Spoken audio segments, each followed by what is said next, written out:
خۆڕاگری سەخت بەرامبەر بە بوژانەوەی نازیس.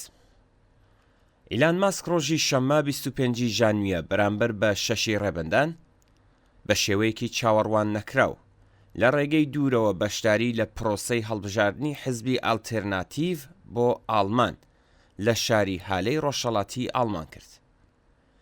ناوبراو کە لە ڕێگەی ڤیدیۆ کۆنفرانسەوە قسەی بۆ ئامادەبووان دەکرد لە بەردەم جەماوەرێکی 4500 کەسی و شان بەشانی ئالیس وایدل سەرۆکی ئەو پارتە ڕاستە توندڕەوەدا چەند ڕستەیەکی ڕەگەزپەرستانەی بەکارهێنا.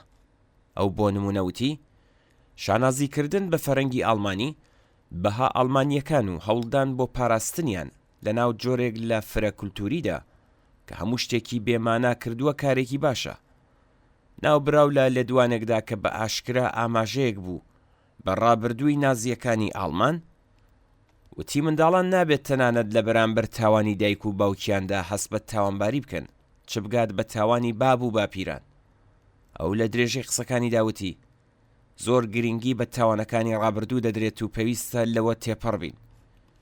ئەو بە مەبەستی پشتیوانی لە دەنگدان بە حیزبی ڕاستی توندڕەوتی من بۆ حیزبی ئالتەرناتیڤ بۆ ئاڵمان زۆر بەپەرۆشم و پێم وایە بەڕاستی ئێوە باشترین هیوای ئاڵمانن، هەر بۆیە لە پێناو داهاتوویەکی مەزن بۆ ئاڵماندا تێبکۆشن. ئەمە دووەم جارە لە ماوەی 2 هەفتەدا ئەم سەرمایەدارە کۆنەپەرستە بە ئاشکرا پشتیوانی ئەم پارتە ڕاستە توندڕەوە دەکات. ئەم کردەوە فاشیستیە ئاشکرایە لەلایەن ماسکەوە دەری دەخات کە سڵاوکردنە شێوە نازیەکەی لە کاتی دەست بەکاربوونی ترامپیشدا بە ئانقەس بووە. ڕێکخراوە سۆسیالیست، سەندیکالیست و هێزە دژە فاشیستیەکان لە هەندێک لە شارەکانی ئاڵمان بە بەڕێوەبردننی ئاکسیۆن و خۆپیشاندان دژ بە هەڵسو و کەوتەکانی پارتی ئالتەرناتیڤ بۆ ئاڵمان لە دەستپێکی بانگەشەی هەڵبژاردن و لێدوانی ڕێبەرانی ئەو حیزبە بۆ بەرگریکردنی ئاشکرا لە نازیزم و لێدوانی ڕەگەزپەرستانەی ئیلان ماسک ناڕەزایەتیان دەربڕی.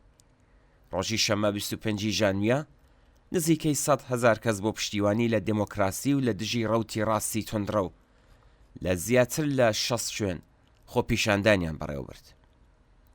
لە ئەشافنبۆرگەوە بگرە تا ویسبادن خەڵکی تووڕە و ناڕازی بۆ بەرگری لە کۆمەڵگایەکی دموکراتیکی خاوەن ڕەگەز و فەرهەنگی جۆراوجۆر ناڕەزایەتیان دەربڕی. گەورەترین ڕێپێوان لە برلین بە بەشداری نزیکەی 100,000 کەس و لە شاری کۆڵن بە بەشداری 40,000 کەس بەڕێوەچوو. بەشداربووانی خۆپیشاندانەکەی برلین بە توندی بەرامبەر بە شێوازی بانگەشەی هەڵبژاردننی حیزبی ئالتەرناتیڤ بۆ ئاڵمان و لایەنگرەکەی واتە ئیلان ماسک ناڕەزایەتیان دەربڕی. زۆر یەک لە بنەماڵەکان بەشداری خۆپیشاندانەکە بوون. جەماوەرەکە لەو خۆپیشاندانەدا دروشم و گۆرانی دژە فاشیستیان دەوتەوە. سەندیکالیستەکان و باقی ڕێکخرانی تری خۆپیشاندانەکان گەلێک دڵخۆش بوون بە بەشداری ئەو ژمارە زۆرەی خەڵک لە ناڕەزایەتیەکاندا. ڕێژەی بەشداربووان لە هەموو شوێنەکان زۆر زیاتر بوو لە ئاستی پێشبینیەکانیان. بۆ نمونە ئەوان پێیان وابوو لە شاری کۆڵن تەنیا 5,000 کەس بەشداری خۆپیشاندانەکە دەبن، بەڵام سەرەڕای هەوای سارد و بارینی باران 40,000 کەس بەشداریان کرد. بە گوێرەی راپۆرتی ڕۆژنامەی تاتس ڕۆژەکانی هەینی و شەممە 21 کۆبوونەوەی ناڕەزایەتی بەڕێوەچوو کە زیاتر لە 90,000 کەس تیاندا بەشدار بووە.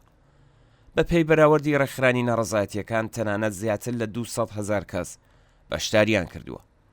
هاوشێوەی ساڵی ڕابردوو ئەم بزوتنەوەی لایەنگری دموکراسیە بە تایبەت بەسەر هەڵدان لە شارە بچووکەکان بوێری و ئازایەتی ئەو خەڵکە نیشان دەدات کە بەرگری لە بەهاکانیان دەکەن. بە پێی لێکۆڵینەوەکانی ڕۆژنامەی تاتس لە 2 ژانویەوە تا ئێستا زیاتر لە 100 خۆپیشاندان بەڕێوەچووە کە بەگشتی زیاتر لە 100,000 کەس بەشداریان تێدا کردووە. ڕاستە توندڕەوەکان لە هەندێک ناوچەی جیهان لەوانە ئەمریکا لە هەڵبژاردنەکاندا سەرکەوتنیان بەدەستێنەوە. ئەم ڕووداوانە بۆتە هۆی ئەوەی کە مێدیا سەرەکیەکان کە زۆربیان لەلایەن ملیاردێرەکانەوە خاوەندارێتی دەکرێن وا نیشان بدەن کە نەک تەنیا ڕاستی توندڕە و بەڵکو ڕاستە هەرە توندڕەوەکانیش بە خێرایی خەریکن بەهێز دەبن و کەسیش ناتوانێت ڕێگریان لێ بکات.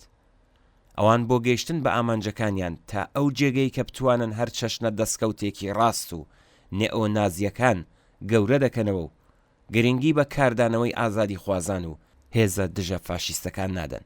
ئەمە ڕێک ئەو کارەیە کە ئیلان ماسک لە تۆری کۆمەڵایەتی ئیکس دەیکات.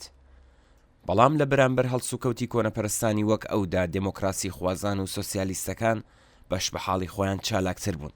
خۆپیشاندانی بەرینی ڕۆژی شەممە 25 ژانویەی ئینسانە پێشکەوتن خوازەکانی ئەڵمان لە زومرەی نمونە بەرچاوەکانیەتی. ئێستا سەرمایهداران کە سیستمەکان گرفتاری قەیرانێکی قوڵ و چارە هەڵنەگرا ئیتر هەلومەرجی گونجاویان لە بەردەمدانیە بۆ دەستپێکردنی شەڕێکی جیهانی دیکە و هێنانە مەیدانی نازیزم و فاشیسم. لە ئاوا هەلومەرجێکدا جگە لە سۆسیالیسم هیچ ڕێگەیەکی تر بۆ ڕزگاربوونی مرۆڤایەتی و ئیمکانی ژیان لەسەر گۆی زەوی بوونی نەماوە.